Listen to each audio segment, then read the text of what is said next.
আজান শুনলে মসজিদের কাছে থাকলে কই মাছের মতো কান্তায় কান্তায় হুজুরের মধ্যে কই হুজুর আসেন নামাজটা পড়ি ভাই। হুজুর অসুবিধা, লঙ্গিটা ঠিক নাই, শরীরটা ঠিক নাই, আছে না নাই? আমার ভাইরা শরীর ঠিক থাকে না মাইয়া মানুষের। কোন মানুষের? আপনারা সবাই জানেন মেয়েদের একটা মাসিক রোগ আছে না নাই, প্রতি মাসে হয়। তখন মেয়েদের কি থাকে না, তখন মেয়েদের কি থাকে না, শরীর ঠিক থাকে না। আপনি তো পুরুষ মানুষ, আপনার শরীর ঠিক নাই কেন? বুঝেন নাই মনে হয়। মেয়েদের শরীর ঠিক থাকবে না, আল্লাহ প্রদত্ত সিস্টেম। যে সিস্টেম না থাকলে আপনি আমি দুনিয়াতে আসতে পারতাম না। আমরা কি জানি মেয়েদের এই মাসিক রোগ, এই মাসিক অসুস্থতা, এটা একটা আল্লাহর নিয়ামত। এটা কি আল্লাহর একটা নিয়ামত? যেই মহিলার, যেই নারীর কোনোদিন এই রোগ হবে না, ওই মহিলা থেকে বাচ্চার আশা করা যায় না। কি করার আশা করা যায় না?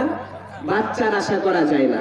তো আমার আপনার মাদের যদি এই রোগ না থাকতো, এই অসুস্থতা না থাকতো, তাহলে আপনি আমিও দুনিয়াতে আসতে পারতাম না। এই সিস্টেমে আল্লাহ দুনিয়াতে পাঠান আমাদেরকে, এটা আল্লাহর সিস্টেম, আল্লাহ দেওয়া নিজাম। তাহলে তো ভাই তুমি পুরুষ মানুষ, তোমার শরীর ঠিক থাকে না কেন? তাহলে কি তুমি বুঝাইতে চাও হুজুর মেয়েদের মতো আমার অসুখ হয়? রাগ করবেন আপনারা না। যারাই কাজ করে মসজিদের পাশে থাকলে কান্তায় কান্তায় চলে যান। হুজুরে ডাক দিলে হুজুর শরীরে একটু অসুবিধা, কাপড়টা ঠিক নাই, আছে হুজুর করে আছে কাপড় সমস্যা নাই, শরীরেরও সমস্যা নাই, আপনি আসেন নামাজ পড়েন। হুজুর টুপি নাই, টুপি ছাড়া নামাজ হবে, আসেন আগে মসজিদে আসেন।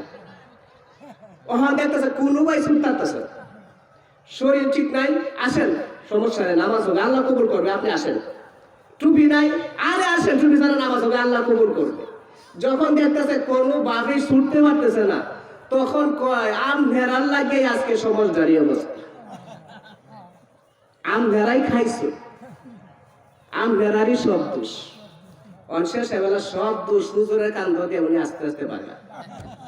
এমন আছে না নাই? হুজুর আর কি সব দোষ, হুজুররা সব খাইছে।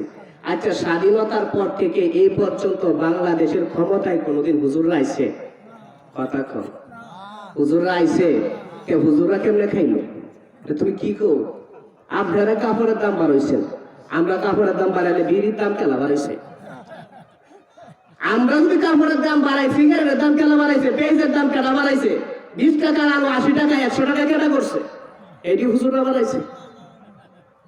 প্রিয় ভাইরা আমার, আসলে এগুলো আমাদের সমাজে আজকে এমন ভাবে ছড়ায় গেছে, যেগুলো থেকে আজকে আমরা বেঁচে থাকতে পারি না।